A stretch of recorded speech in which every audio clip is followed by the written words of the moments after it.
नमस्कार, बहुत स्वागत है आपका। आप देख रहे हैं जनता मांगे जवाब और मैं हूं आपके साथ कृतिका मिश्रा। जग्गी पर फैसला और जोगी पर फंदा। छत्तीसगढ़ की राजनीति में एक बार फिर भूचाल आ गया है। करीब 20 साल पुरानी राम अवतार जग्गी हत्याकांड में हाईकोर्ट ने बड़ा फैसला सुनाते हुए अमित जोगी को दोषी करार दिया है और 3 हफ्तों के भीतर सरेंडर का आदेश दिया है। यानी जो ट्रायल कोर्ट से बरी थे वो अब दोषी हैं। सीबीआई की अपील, सुप्रीम कोर्ट के निर्देश और फिर हाई कोर्ट का ये बड़ा यूटर्न। लेकिन असली सवाल अब शुरू होता है, क्या ये 20 साल बाद न्याय की जीत है या फिर सियासत का नया मोर्चा खुल गया है? एक तरफ जग्गी परिवार कह रहा है सत्य की जीत हुई है, तो दूसरी ओर अमित जोगी इसे अन्याय बता रहे हैं और सुप्रीम कोर्ट जाने की बात कह रहे हैं। आज इसी मुद्दे पर चर्चा करेंगे, लेकिन उससे पहले देखिए खास रिपोर्ट।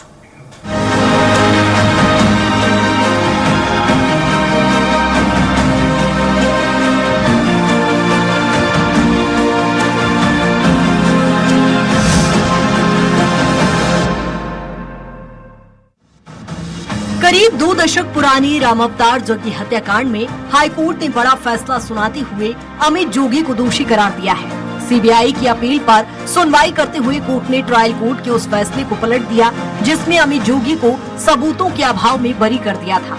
दरअसल 4 जून 2003 को रायपुर के मोहदा पारा इलाके में एनसीपी नेता राम अवतार जग्गी की दिन दहाड़े गोली मारकर हत्या कर दी गई थी। इस मामले में अमित जोगी समेत 21 लोगों को आरोपी बनाया गया था, जिनमें से 28 आरोपी पहले ही सजा काट रहे हैं।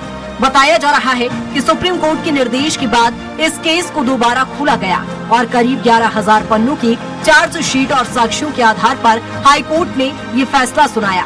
कोर्ट ने अमित जोगी को 3 हफ्तों के भीतर सरेंडर करने का आदेश दिया है, जिसके बाद ये मामला एक बार फिर सुर्खियों में आ गया। फैसले के बाद मृतक के बेटे सतीश जग्गी ने इसे 20 साल की तपस्या का फल बताया। उनका कहना है कि आज सत्य की जीत हुई है और अब मुख्य आरोपी जेल जाएंगे। मेरे परिवार की 20 साल की तपस्या आज सफल हुई। जो मेरा विश्वास था न्यायालय के ऊपर, जो मेरे यकीन था कि आज सत्य की जीत हुई है, आज मेरे पापा को न्याय मिला है और आखिरकार मुख्य आरोपी अमित जोगी जेल में जाएंगे, जिसको लेके जग्गी परिवार खुश तो नहीं हो सकता क्योंकि पिता खोया है मैंने, पर एक न्याय की जीत हुई है। वहीं अमित जोगी के फैसले पर सवाल उठाते हुए इसे अन्याय बताया और कहा कि बिना पूरी सुनवाई का मौका दिए दोषी ठहराया गया है। अब वो सुप्रीम कोर्ट का दरवाजा खटखटाएंगे।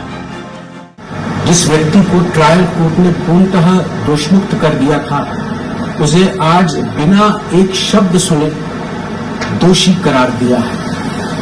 यह अप्रत्याशित है। अदालत ने मुझे 3 हफ्ते के अंदर सरेंडर करने का समय दिया है। मुझको लगता है कि मेरे साथ गंभीर अन्याय हुआ है। फैसले के बाद बीजेपी ने कांग्रेस पर तीखा हमला बोला है। बीजेपी का आरोप है कि कांग्रेस शासन में अपराधियों को संरक्षण मिला है और ये मामला उसी का उदाहरण है। वहीं कांग्रेस ने पलटवार करते हुए कहा कि सीबीआई जांच खुद यूपीए सरकार में हुई थी। मामला कोर्ट में है, फैसला आने तक सियासत नहीं होनी चाहिए। आज भी कांग्रेस इस पर अपना स्टैंड स्पष्ट नहीं की। कांग्रेस के प्रथम मुख्यमंत्री थे, छत्तीसगढ़ के प्रथम मुख्यमंत्री थे, कांग्रेस के बड़े पदाधिकारी थे, लेकिन आज भी कांग्रेस स्पष्ट तौर पर नहीं कह रही है कि ये सही हुआ कि गलत हुआ। कांग्रेस सदैव जब सत्ता में आती है वो लगातार अपराधियों का संरक्षण देती है और ना केवल जोगी जी के शासनकाल में, पिछले भूपेश बघेल का भी शासनकाल देख लीजिए, तो कांग्रेस का ये चरित्र है और ये चरित्र एक बार फिर उजागर हुआ है। देखिए, जब कांग्रेस की यूपीए सरकार थी और कांग्रेस के नेता होने के बावजूद भी अजीत जोगी के पुत्र को सीबीआई ने अरेस्ट किया था, तो कांग्रेस पार्टी निष्पक्ष जांच चाहती थी जग्गी वाले मामले में। अभी वर्तमान में तो सुप्रीम कोर्ट के फैसले के बाद, सुप्रीम कोर्ट के निर्देश के बाद हाई कोर्ट ने इस मामले को रीओपन किया है। मामला अदालत में है, अदालत के फैसले का इंतजार करना चाहिए। राम अवतार जग्गी हत्याकांड में हाईकोर्ट के इस फैसले ने छत्तीसगढ़ की सियासत को एक बार फिर गरमा दिया है। एक और इसे 20 साल बाद न्याय की जीत बताया जा रहा है, तो वहीं दूसरी ओर फैसले पर सवाल भी उठ रहे हैं। अमित जोगी ने जहां सुप्रीम कोर्ट जाने की बात कही है। वहीं राजनीतिक दलों के बीच आरोप प्रत्यारोप का दौर भी तेज हो गया है। अब नजरें सुप्रीम कोर्ट पर टिकी हुई हैं, जहां इस पूरे मामले की अगली दिशा तय होगी। कुल मिलाकर ये मामला अब सिर्फ अदालत तक सीमित नहीं रहा, बल्कि सियासी रण में बदल चुका है, जहां फैसला कानून से ज्यादा राजनीति के तराजू पर भी तौला जा रहा है। स्वराज एक्सप्रेस के लिए रायपुर से दिलीप साहू की रिपोर्ट। और जगह हत्याकांड मामले पर आए फैसले के बाद अब छत्तीसगढ़ में सियासत गर्मा गई है और इसी पर आज चर्चा करेंगे, जहां हमारे साथ खास पैनल जुड़ रहा है। के.एस. चौहान बीजेपी के प्रवक्ता हमारे साथ जुड़ गए हैं। सर, बहुत स्वागत है आपका स्वराज में। अमित श्रीवास्तव कांग्रेस के प्रवक्ता हमारे साथ जुड़ गए हैं। नवदीप चांद अध्यक्ष JCCJ के अध्यक्ष भी हमारे साथ जुड़ गए हैं। नवदीप जी, आपका भी बहुत स्वागत है। सवाल सबसे पहले के.एस. चौहान जी आप ही से, 23 साल बाद आखिरकार ये फैसला आया है। हालांकि अमित जोगी यहां पर दोषी पाए गए हैं और 3 हफ्ते के अंदर उन्हें सरेंडर के आदेश हैं। इस फैसले को कैसे देखते हैं? क्या कांग्रेस शासन की नाकामी है? एक बार और फिर से दर्शाता है कि हमारा भारत, हमारा देश, हमारा छत्तीसगढ़ संविधान के हिसाब से, कानून के हिसाब से चलता है और न्यायपालिका के ऊपर हमारे को सभी को बहुत ही ज्यादा भरोसा है और जो भरोसा आज से दिखाई दिया है। और ये भी चीजें दर्शाता है कि वो 3 साल जो थे और अभी के जो विदेश सरकार के भी जो 5 साल थे, वो कैसे काले अध्याय के नाम से जाने जाते हैं। वो 3 साल जो थे वो ऐसा क्या नहीं किया इन्होंने जो गैर कानूनी चीजें थी और जो मनमानी जो चीजें थी, कानून नाम की चीज नहीं थी, जो चाहे वो किया, जो अपनी राजनीति के जिसको दबाना चाहे, जिसको कुचलना चाहे, वो सब इन्होंने किया। हमने देखा है। और उसके बाद उसका परिणाम क्या हुआ? उसका परिणाम ये आज देख लीजिए कि आज अमित जोगी का परिवार कहाँ पर है, या कांग्रेस पार्टी भी कहाँ पर है। कांग्रेस पार्टी को खुद ही 3 साल के बाद खदेड़ा गया, 15 साल तक खदेड़ा गया और उसके बाद फिर लेने के पार्टी आएगी 5 साल के बाद। जैसे ही जनता को मौका मिला उसके बाद फिर खदेड़ दिया। अब पता नहीं कब आना होगा, कब नहीं आना होगा, ये भगवान ही मालिक है। लेकिन 2 बार जनता ने उनको दिया और मौका दिया और दोनों बार जनता ने पहली मौके में ही उनको ना हटा दिया।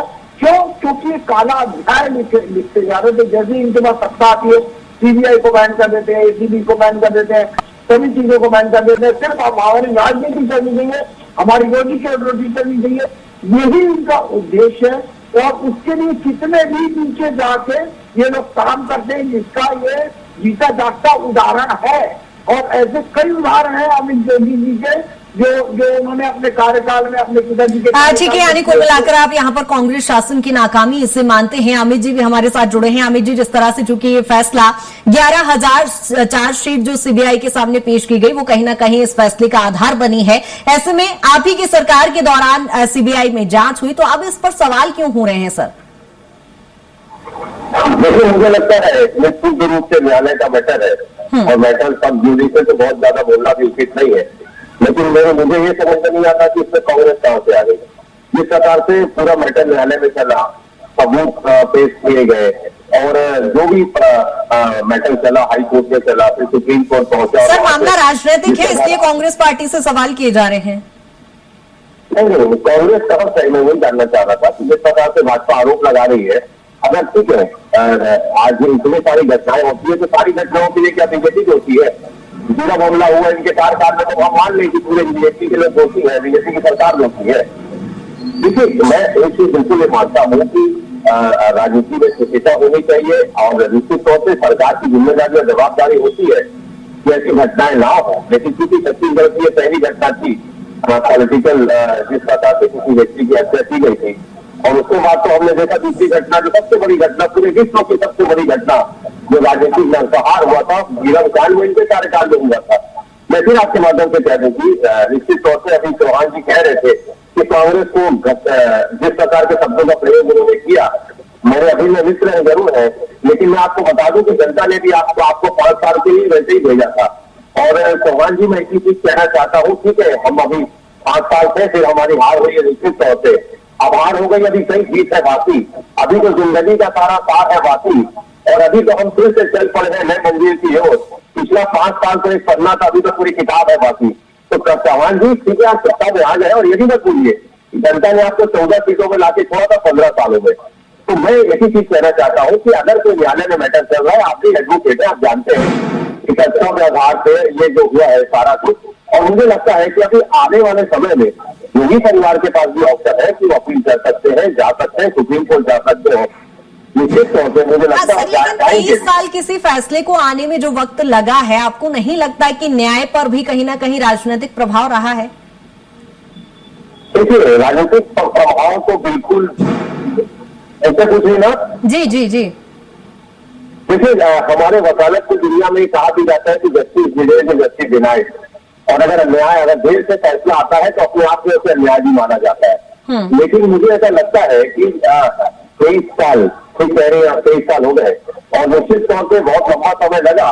लेकिन मुझे लगता है कि 11,000 पन्ने की अगर चार्जशीट आपके स्क्रीन पे आ रही है, अगर आई है, तो मुझे लगता है उसमें सारे प्रमाण साक्ष्य सारी चीजें होगी। और मैं फिर कहना चाहता हूं कि निश्चित तौर पे ये एक ऐसी घटना थी जो पूरे प्रदेश को झंझोड़ के लग गई थी, पॉलिटिकल मर्डर था। लेकिन मैं फिर आपके माध्यम से कहना चाहता हूँ, बहुत ज्यादा इसमें कहना उचित इसलिए है कि matter is pending before the honourable high court और सब जुडिस है, तो बहुत ज्यादा एज ए लॉयर हम लोग नहीं कह पाएंगे इसमें। ठीक है ठीक है। हमारे साथ नवनीत जी भी जुड़े हुए हैं। नवनीत जी, जिस तरह से हमने अमित जोगी का बयान सुना, उनका सीधा कहना है कि 40 मिनट जो सुनवाई हुई है उनका पक्ष नहीं सुनाया गया है और सीधा फैसला सुना दिया गया है, सुप्रीम कोर्ट जाने की बात कह रहे हैं। देखिए, आपके सभी दर्शकों को मेरा नमस्कार। इस पूरे मामले में मैं यही कहना चाहूंगा कि ये पूरा का पूरा मामला जो है अभी न्यायालय में है। अभी कुछ दिन पहले हमारे भारतीय जनता पार्टी के प्रवक्ता ये कह रहे थे कि बड़ी मुश्किल से और बड़े लंबे समय के बाद न्याय हुआ। मैं पूछना चाहता हूं कि 2007 में जब सीबीआई के कोर्ट से अमित जोगी को बाइज्जत बरी किया गया तो उसके प्रमुख कारण क्या थे? उसके प्रमुख कारण थे सबूतों का अभाव।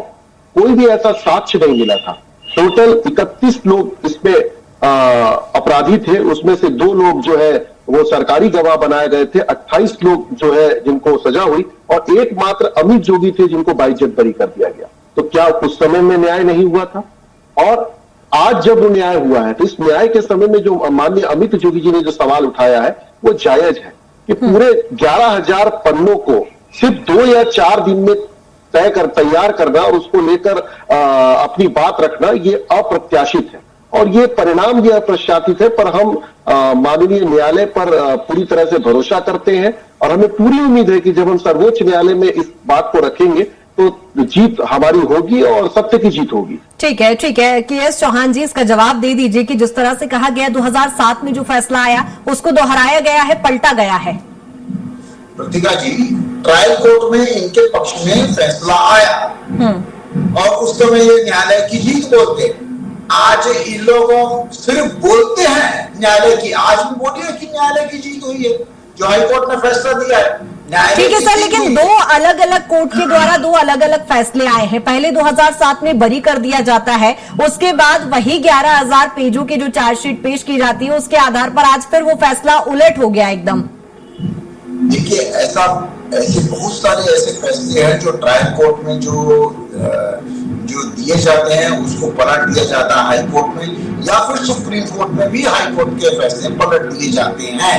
लेकिन उनके जो कार्य करने की पद्धति है ट्रायल कोर्ट की या हाई कोर्ट की या सुप्रीम कोर्ट की, वो अलग अलग है।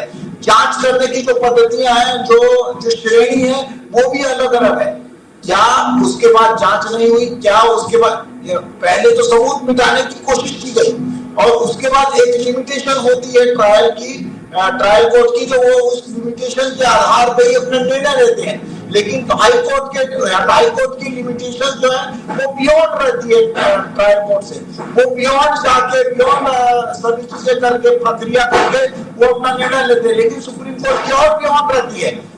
हो सकता है कि कोई भी फैसला आ जाए, खुलना पड़ा, दोबारा से फाइल खुली है, फिर मामले को लेकर जांच हुई और फिर अब दोषी पाए गए हैं अमित जोगी। ट्रायल कोर्ट में जो फैसला दिया गया वो सबूतों के अभाव में दिया गया, जो कि ट्रायल कोर्ट की एक जो प्रक्रिया थी वो लिमिटेड थी। और जो हाई कोर्ट की प्रक्रिया रहती है वो बियॉन्ड रहती है ट्रायल कोर्ट से। हमारे साथी प्रवक्ता भी वकील है, मैं भी वकील हूँ, आप इस बात को बहुत अच्छे जान सकते हैं। लेकिन कांग्रेस ये बोलती रहती है कि हमारे को न्यायिक प्रक्रिया पे भरोसा है, न्यायिक प्रक्रिया पे भरोसा है, लेकिन विश्वास नहीं रहती है।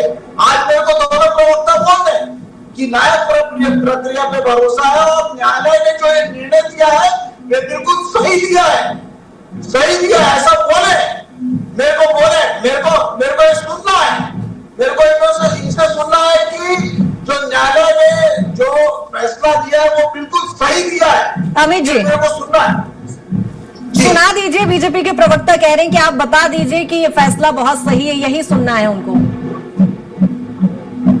देखिए, मैं एक ही चीज कहना चाहता हूँ कि न्यायालय के दरबार में सबूत चलते हैं, किसी का नाम नहीं चलता। और मैं आपको एक और बता दूं कि जिस प्रकार से अभी वो बातें सुन रहा था चौहान जी के, मेरे काबिल जिक्र जरूर है, लेकिन अगर न्यायालय सर बता दीजिए ना कि क्लीन चिट दे सकती है कांग्रेस अपने आप को, इस मामले से क्लीन चिट दे सकती है? देखिए, मुझे लगता है very few small person to say anything on this issue, लेकिन मैं एक चीज कह सकता हूँ कि लंबे समय तक जांच चली, सुनवाई चली, केस का फैसला आया। और ठीक कह रहे हैं मेरे मित्र जो बैठे हैं जनता कांग्रेस के कि भाई अगर 2007 में उनको बरी किया गया था तो न्यायालय ने कुछ देखते ही बरी किया गया होगा। और उस समय भाजपा का क्या कहना था, वो सही है कि नहीं है, ये बता दीजिए आप। आपकी आवाज नीचे हो रही है, मैडम आप प्रश्न कर लीजिए। आप जो चौहान जी चाह रहे हैं मुझसे जानना, तो आप प्रश्न कर लीजिए प्लीज, इसकी आवाज मेरे को क्लियर नहीं है। ठीक है अमित जी, के.एस. चौहान जी का कहना है कि आप बस इतना कह दीजिए, वो आपके मुंह से ये सुनना चाहते हैं कि ये फैसला सही है। देखिए, न्यायालय का फैसला है तो कोई झूठा तो कह ही नहीं सकता। मैं कैसे कह सकता हूँ कि एज अ लॉयर कि न्यायालय का फैसला। चौहान जी का कहना है आपकी कथनी और करनी में अंतर होता है कि आप कहते तो हैं कि न्यायालय का फैसला सर्वोपरि है, लेकिन मानते नहीं है सर। ये तो बड़े ज्ञान है, चौहान जी का इतने काबिल मित्र है मेरे। न्यायालय का फैसला कौन नहीं मानेगा, मुझको बताइए। ठीक है, चलिए ये तो एक अलग तरह का विवाद हो गया। नवनीत जी, इस फैसले को क्या माना जाए? राजनीतिक दबाव में ये फैसला आया है?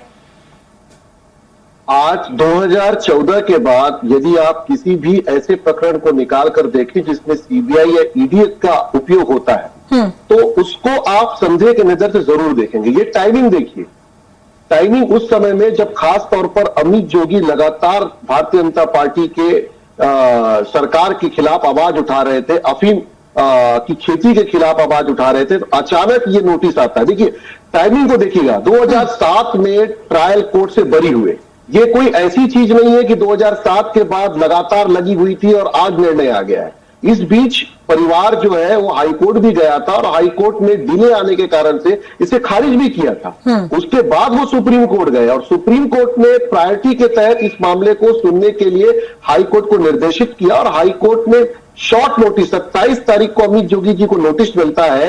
11,000 पन्ने, 2 दिन शासकीय छुट्टी होते हैं, 11,000 पन्ने छोटी मोटी पन्ने नहीं होते, इससे पढ़ा जाए।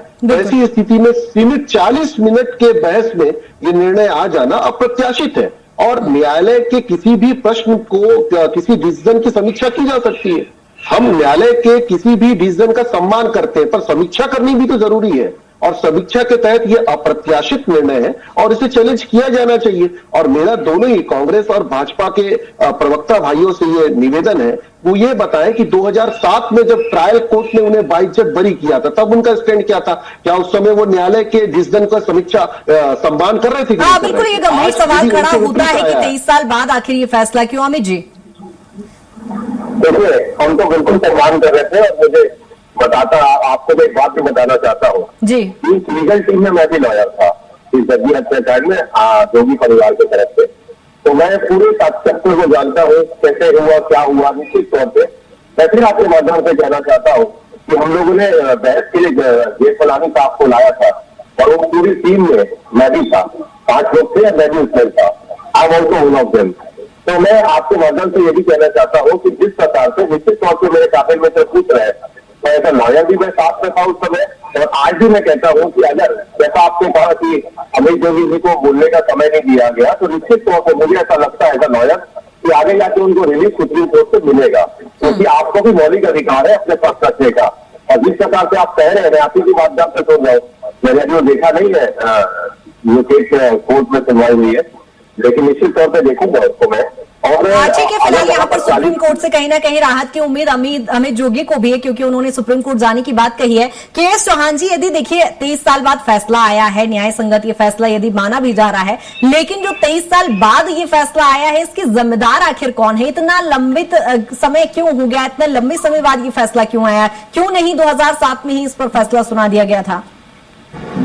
आपने बहुत अच्छा फैसला किया, क्योंकि कांग्रेस इसकी जिम्मेदार है, क्योंकि उस समय सबूत मिटाने की कोशिश की। उस समय बहुत सारी ऐसी चीजें मिटाने की कोशिश की गई जिसमें अमित जोगी का नाम ना है। 28 लोग जब अंदर है, जब उनके साथ 30 लोगों के साथ FIR हुई थी, और उसके बाद इनका ही नाम अब पीछे करवाया गया, इनका नाम इनके कब्जा खत्म करवाने की कोशिश गई।